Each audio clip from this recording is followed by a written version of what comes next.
हम इंसान पिछले कई दशकों से किसी ऐसे ग्रह की खोज में हैं जहां किसी प्रकार का जीवन हो। यहाँ पर किसी प्रकार का जीवन का मतलब यह है कि इस यूनिवर्स में जीवन किसी भी प्रकार से या यूं कई सूक्ष्म जीवों के रूप में भी हो सकता है, क्योंकि हम जानते हैं कि एक दिन ऐसा भी आएगा कि हमारी पृथ्वी से हम इंसानों की प्रजाति ही खत्म हो जाए, क्योंकि इस ब्रह्मांड में किसी भी तारे या किसी ग्रह या किसी भी जीव की एक निश्चित उम्र होती है और उसके बाद उनको खत्म होना ही पड़ता है। तो क्या हो आने वाले कई लाखों या करोड़ों सालों में पृथ्वी या पृथ्वी पर रहने वाले जीवों का अंत हो जाए? तो क्या कोई ऐसी प्रजाति जो हम मानव जैसी हो किसी प्लेनेट पर जो कभी ये जान पाएगी कि पृथ्वी नाम के किसी ग्रह पर मानव जैसी उन्नत सभ्यता निवास करती है? इसके लिए नासा ने सन 1972 में वाइजर मिशन की नींव रखी। नासा इन मिशनों से सौरमंडल में कुछ ग्रहों को करीब से देखना चाहता था, जैसे कि जुपिटर, सैटर्न, यूरेनस और नेपच्यून। इन ग्रहों और इनके चंद्रमाओं की नासा को या यूं के हमें ठीक से जानकारी नहीं थी, तो नासा ने वाइजर मिशन को इन ग्रहों के चंद्रमाओं की जानकारी के लिए तैयार किया। इन मिशनों को आज से करीब 43 साल पहले अगस्त 1977 और सितंबर 1977 को अमेरिकी अंतरिक्ष एजेंसी नासा ने 2 अंतरिक्ष यान धरती से रवाना किए और इन मिशन का नाम वाइजर 1 और वाइजर 2 रखा गया। वाइजर 2 को 20 अगस्त 1977 को अमेरिकी अंतरिक्ष सेंटर केप कैनावल से छोड़ा गया था। वहीं वाइजर 1 को 5 सितंबर 1977 को रवाना किया गया था। शुरुआत में इन मिशनों का काम जुपिटर और सैटर्न की जानकारी के लिए ही रखा गया था, परंतु इसके बाद में यह मिशन 5 सालों तक चलना था और बाद में वैज्ञानिकों ने इस मिशन को आगे बढ़ा दिया और यूरेनस और नेपच्यून की जानकारी के लिए ही रवाना कर दिया। और आज करीब 43 साल हो गए और ये मिशन आज भी ठीक तरह से पूरी तरह से काम कर रहे हैं। इन मिशनों के लिए इन ग्रहों का एक शानदार जियोमेट्रिकल अरेंजमेंट को चुनना था। यह अरेंजमेंट करीबन 175 सालों में एक बार आता है। इस अरेंजमेंट के दौरान जुपिटर, सैटर्न और यूरेनस और नेपच्यून एक ऐसा जियोमेट्रिकल अरेंजमेंट होता है कि अगर कोई अंतरिक्ष यान इस दिन लॉन्च किया जाता है तो वो किसी एक ग्रह के गुरुत्वाकर्षण का उपयोग कर अगले ग्रह पर कम समय में ही पहुंच सकता है। इस जियोमेट्रिकल अरेंजमेंट का चुनने का कारण यह था कि इससे ग्रह या यूं कहें इससे ग्रह का अरेंजमेंट इस प्रकार होता है कि इससे कोई स्पेसक्राफ्ट कम ईंधन खर्च कर कम समय में ही लंबी दूरी तय कर सके और वाइजर मिशन के लिए इसीलिए इस दुर्लभ मिशन को चुना गया था। इस तकनीक को हम इस प्रकार समझते हैं कि अगर मान लीजिए वाइजर 2 को नेपच्यून तक जाने में करीब 30 साल का वक्त लगता, तो इसी सहयोग के कारण करीब नेपच्यून में वाइजर 2 12 सालों में ही पहुंच गया और इसके बाद वाइजर 1 को छोड़ा गया था, जो कि इसको छोटी ट्रेजेक्ट्री मिशन के लिए छोड़ा गया था, जिससे हुआ यूं कि वाइजर 1 वाइजर 2 से पहले जुपिटर और सैटर्न पर पहुंच गया। वाइजर 1 ने सैटर्न की रिंग का अध्ययन किया, जिससे हमें पता चला कि सैटर्न की रिंग धूल के कणों, बर्फ के कणों या छोटे छोटे एस्टेरॉयड से मिलकर बनी हुई है। हमने वाइजर मिशन से ये जान पाए कि जुपिटर का आकार इतना बड़ा होता है कि इसमें 1300 से लेकर 1400 पृथ्वियां समा सकती है।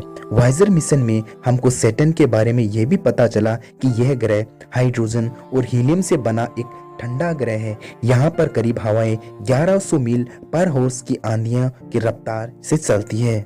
वाइजर मिशन से हमें जुपिटर, सैटर्न, नेपच्यून और यूरेनस की कई अहम जानकारियां मिली कि जैसे ये ग्रह किससे मिलकर बने होते हैं। और उसके बाद में दोस्तों कई वैज्ञानिकों का यह भी मत था क्यों ना वाइजर 1 मिशन को पृथ्वी की ओर मोड़कर हमारी पृथ्वी की तस्वीर ली जाए, लेकिन उस समय सभी वैज्ञानिक एक मत नहीं थे।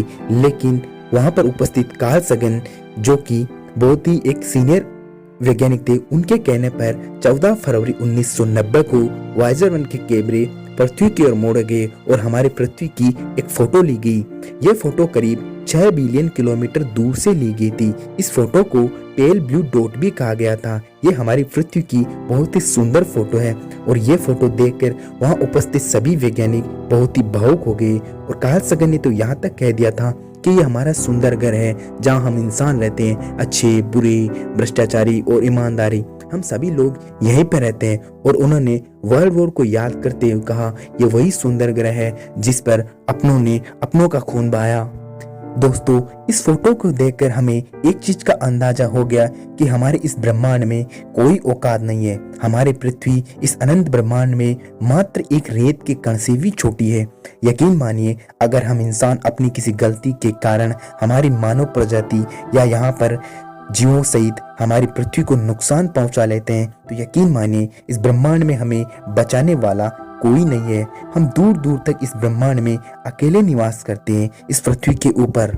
उसके बाद वाइजर मिशन 25 अगस्त 2012 को हमारे सौरमंडल का दीदार करते हुए इंटरस्टेलर स्पेस के लिए निकल चुका था। यह पल बहुत ही भावुक था कि मानो एक ऐसा स्पेसक्राफ्ट जो हमारी संस्कृति, हमारी यादों को लेकर अंतरिक्ष की कभी ना खत्म होने वाली सफर के लिए निकल चुका हो। वाइजर 1 को हमारे सौरमंडल को पार करने के बाद इसके प्लाज्मा में काफी बदलाव आ गया था। आसान शब्दों में कहें तो वाइजर 1 सूर्य के चारों ओर बने हॉट प्लाज्मा के बब्बल से बाहर निकल गया और हॉट प्लाज्मा बब्बल हमारे सौरमंडल और उसके काफी बाहर तक फैला हुआ गर्म गैसों का एक गोला है। इससे निकलने के बाद वाइजर 1 का हमारे सूर्य और हमारे सौरमंडल से कोई संबंध नहीं रह जाता। वहीं अगर वाइजर 2 की बात करें, जो हमारे सौरमंडल को पार करने वाला दूसरा स्पेसक्राफ्ट था, और वहीं वाइजर 1 हमारे सौरमंडल को पार करने वाला पहला स्पेसक्राफ्ट था। वाइजर 2 स्पेसक्राफ्ट 5 नवंबर 2018 को हमारे सौरमंडल को छोड़कर इंटरस्टेलर स्पेस में प्रवेश कर चुका था। इंटरस्टेलर स्पेस एक ऐसा स्थान होता है जहां सौर हवाओं का गर्म और कम घनत्व वाला प्लाज्मा होता है। आसान शब्दों में कहें तो इंटरस्टेलर स्पेस दो तारों के बीच की दूरी को कहा जाता है। वाइजर मिशन के इन यानों में ग्रामोफोन लगाया गया है और इन ग्रामोफोन में मानवता की कुछ यादें, जैसे हमारी भाषा, वेशभूषा और संस्कृति का विवरण है। अगर किसी मानव जैसी सभ्यता को अगर ये मिले तो मानव सभ्यता की झलक इन ग्रामोफोन के जरिए मिलेगी। यानी ये वाइजर मिशन एक सिर्फ अंतरिक्ष यानी नहीं, बल्कि सुदूर ब्रह्मांड में भेजा गया मानवता का एक संदेश भी है। इस ग्रामोफोन में करीब 55 भाषाएं और हमारी पृथ्वी की तस्वीरें, हमारे सौरमंडल का पता और हमारी पेड़ पौधे, समुद्र आदि सब का फोटो को ऐड किया गया है। अगर किसी मानव जैसी सभ्यता को ये मिलेगी तो वो मानवता के इन सभी को जरूर देखेगी कि मानव जैसी सभ्यता किसी पृथ्वी नाम के ग्रह पर निवास करती थी। और खास बात यह है कि इन ग्रामोफोन का इस्तेमाल या इनका उपयोग कैसे किया जाता है, ये सभी इस रिकॉर्डर में किया गया है। ग्रामोफोन तांबे की बनी हुई एक डिस्क है जो कि 12 इंच की चौड़ी है और इसमें सभी हम मानव का एक संदेश भी ऐड किया गया है।